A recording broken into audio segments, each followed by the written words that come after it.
Hey there, welcome in. My name's Josh, and welcome to another episode of Road to Riot. And this week was so much fun. It's so much fun that I'm having a hard time focusing and improving because it's so distracting having everybody hang out and laugh and mess around in our group sessions, which we're using Aggie.io, which is a lot of fun. So this week, this is probably the highlight of my week so far. Last week, we made a comic of everybody who was in the Aggie group. And I made a little, story, little prompts, and then everybody drew their interpretation of that prompt, and, the story grew and, changed based off how people were interpreting it. So, homie here just went full anime. He kind of just ignored it. But then, it started off, this used to be, the man strip. This used to be the man. But then, it became a kid because Izzy drew it as a kid. So then, they switched characters here. So it's it was a lot of fun. It was we had a good time with it. But I didn't learn anything, really. And then more of the same here. This was in the same session before that. I made a new OC, so now we have Turnip Chan, and we have now Manchester down here.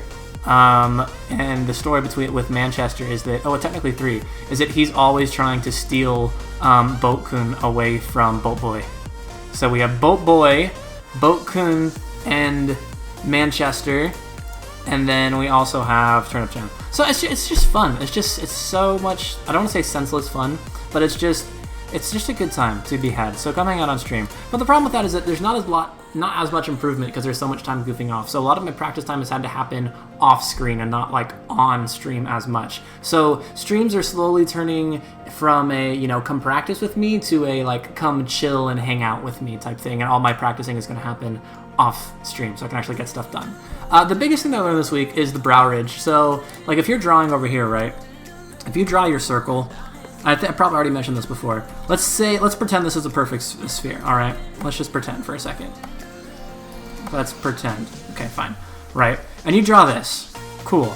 I, for the longest time, would draw my eyes here because they're right there. Look. That's where it is. But the problem is that this, if you put your fingers on your eyebrows, there's this ridge right here. And if you notice, the eyes are actually below. They're not your eyebrows are on the brow ridge. So when you draw this, you need to think of put your eyebrows here. Then you can put your eyes down below here. They're a lot lower than that. And then also, another thing that might sound obvious again, but your eyebrows go past your eyes. That's the whole point of them. I would always, why did I do that? It's so silly. I had them for the longest time. I had them in the same area. I would have them end at the same point, like this. You can almost draw a line there. But everybody knows your eyebrows go past your eyes. And then however you want to stylize your eyes after that is up to you. But I found that if you put your eyebrows up here on the ridge, you can have your suggested lid here, and then you can have a second one. So you have 2 layers in between. So you have eyebrow, the second suggestion of your upper lid right there, which is both of these. This is the bottom line. If you're being specific, it looks like this. And this right here is your upper lid. But you suggest it by having a little baby tick here. And then your eye, and then this. Right here. Right. So that's 1 on the brow ridge, 2, 3, and then you get to your eye. All the way the frick down here. And that was new to me. That is something that I actually learned. And then also, if the distance between your eyes looks like it's too wide, it's probably not. Because I was drawing my eyes way too close together. And also too steep as well. So, it was mainly anime. So again, I guess the biggest thing to take away is eyebrow ridge. Eyebrow on the ridge. Space between eyes. I don't know if you know the ratio, but it's technically supposed to be 5 across, and then we have your third eye in the middle. So if you just think 5, 3, 3 and 1 is kind of the same lesson, but just 5 and 3 are your magic numbers here. And then, yeah, show the upper lid. Just know or be specific with how you're going to suggest it. Know how you're simplifying things. And you can know how to simplify things. So, everybody says start with, okay, so this is 1, this is another draw pile, and this, that was terrible. And I used a reference, and then I used more references here.